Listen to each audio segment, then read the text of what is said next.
Teologia da Reforma Protestante, o item 14 do nosso livro, o batismo infantil. O batismo infantil que ele vinha sendo discutido já há muitos séculos, no período da Reforma, que é o tema da nossa discussão, né? Como já foi dito em outro momento, desde o terceiro século da era cristã, no ano 230, já vinha se discutindo o batismo infantil e o porquê do bispo de Roma, Estevão, ele adotar no ano 230 o batismo infantil. Era para substituir o método pagão de consagrar crianças ao paganismo. Ele passou a consagrar as crianças na igreja de Roma. Tá bom? E com aquela argumentação que se a criança morresse sem salvação, ela iria para o inferno. Se ela morresse sem batismo, em águas, iria para o inferno. Tá bom? E aí, aproveitando aí a pergunta do aluno que falou assim, por que assim, heresias mais graves, como, por exemplo, negar a divindade de Jesus Cristo, não era, vamos dizer, condenado à morte, devido era só excomungado como herege. Mas por que o batismo infantil, tanto Constantino, né, que não era cristão, era pagão, tá bom? Agostinho, que não era cristão, era pagão, por que eles perseguiram tanto aqueles que não entregavam seus filhos para serem batizados? Calvino expulsou de Genebra os cristãos anabatistas que não entregavam seus filhos para serem batizados, e também eles rebatizavam aqueles membros da Igreja Católica, da Igreja Luterana, da Igreja Calvinista, Zwingliana, rebatizava quando recebia essas pessoas como adulto, porque o batismo de criança realmente não tem validade para a Igreja cristã. Então, a pergunta, por que a Igreja Católica e as reformadas perseguiam? Bom, todas elas trabalhavam por aquela ação que realmente é satânica. Qual é a ação? Que o homem não dê testemunho de fé em Jesus Cristo, que o homem não dê testemunho de fé em Deus. Então, se você batiza uma criança, ela não dá testemunho de fé. E quando ela cresce, se ela continuar nessas igrejas, ela não dá testemunho de fé.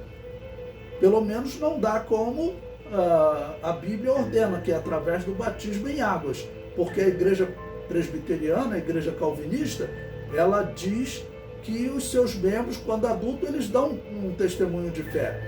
Olha, para mim isso é até uma incoerência, porque se ele já foi batizado em águas, não precisaria dar testemunho de fé. Então ele já conhece que realmente aquele batismo ele não tem validade. Ok? E repito, isso divide as igrejas há 1800 anos.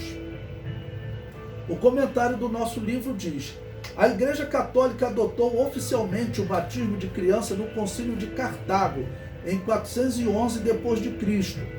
Agostinho, teólogo católico, né, estava lá, herege, né? Ele defendeu o batismo infantil. Aprovado em Cartago, tornou-se doutrina da Igreja Católica, ou seja, tornou-se dogma. Nenhuma igreja mais podia negar-se a batizar as crianças. Aí o que vai acontecer com os anabatistas? Aqueles que não queriam batizar crianças, eles têm que fugir, eles têm que viver escondido, né? Então, e nesse caso, Agostinho, ele foi pior que Constantino, porque Agostinho era o teólogo, né, o grande teólogo, né, desse período. Ele é que coordenava essas decisões de perseguição. O homem era um assassino. Esse homem, assassino de cristão, nunca se arrependeu, que alguns falam, Paulo também perseguiu. Então, Agostinho, Calvino, Lutero, Zwinglio, que perseguiram, né, os cristãos anabatistas, né, não é assim que eles vão para o inferno. Se eles tivessem se arrependido, como Paulo se arrependeu, como Saulo se arrependeu, então eles não iriam para o inferno, mas aquilo era uma prática deles. Se eles praticavam o assassinato de cristão, vai ir para o céu agora assassino de cristão? Não dá, né? 14.1, Lutero. Lutero defendia o batismo infantil e condenava aqueles que defendiam que o batismo infantil não tinha validade, e assim rebatizavam nas águas os adultos que haviam sido batizados quando criança. No Catecismo Maior de Lutero, ele diz: blasfema e profana o sacramento em sumo grau, ou seja, o batismo infantil, ele passou a ser um sacramento. Nós acreditamos que o batismo em águas, as igrejas evangélicas não usam o termo sacramento, usam o termo ordenanças, tá bom? Nesse caso é praticamente sinônimo. Então nós acreditamos que o batismo em águas é uma ordenança, o homem deve fazer. Se ele aceitou Jesus, não teve tempo de se batizar em águas, é outra coisa, mas nós não vamos tratar da exceção aqui, vamos tratar da regra, aquela pessoa que aceitou Jesus e tem tempo para se batizar, tem disponibilidade para se batizar, tá ok? Então é uma ordenança, mas já o batismo de crianças, isso não é uma ordenança. A Bíblia Sagrada em nenhum momento dá base para o batismo infantil, porque ela sempre fala em arrependimento. Prosseguindo, apesar de defender o batismo infantil, Lutero negava o ensino católico de condenação dos não batizados.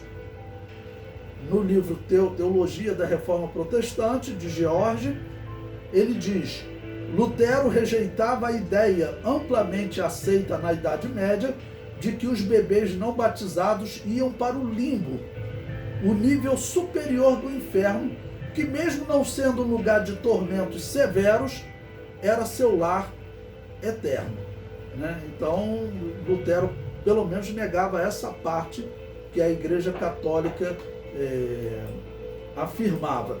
Ou seja, Lutero, ele deixou de ser católico, mas ele ficou muito próximo. Aí 80% da doutrina católica ele manteve.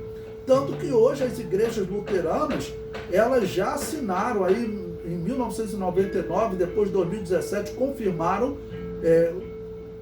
o reconhecimento da Igreja Católica como igreja-mãe, e também afirmando que não existe diferença entre igreja luterana e católica. Ou seja, a igreja luterana voltou a ser Babilônia apocalíptica, né? É isso que está acontecendo, infelizmente. O mesmo a igreja presbiteriana fez, igreja anglicana, igreja metodista, todas elas já assinaram esse acordo.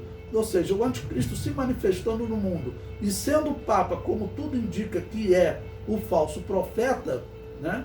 Essas igrejas já vão estar ligadas ao anticristo e ao falso profeta, porque já estão ligados à Babilônia apocalíptica. 14.2, Calvino comparava o batismo à circuncisão e argumentava que o batismo deveria ser aplicado às crianças, assim como a circuncisão o era. Bom, qual a diferença de batismo em águas para a circuncisão? A circuncisão era um sinal da aliança entre Deus e os nascidos em Israel do sexo masculino, ok? A circuncisão não era para todos os israelitas, homens e mulheres. As mulheres não têm como ser circuncidada, né? Circuncisão equivale hoje à operação de fimose para o homem, ok? Então, circuncisão não é o mesmo que o batismo em águas, porque o batismo em águas a Bíblia sempre coloca como algo que vem acompanhado de uma confissão pública de fé, uma confissão de fé em Jesus. A circuncisão não era, ok? Assim como também o batismo infantil, ele não pode ser tido como uma confissão de fé em Jesus Cristo.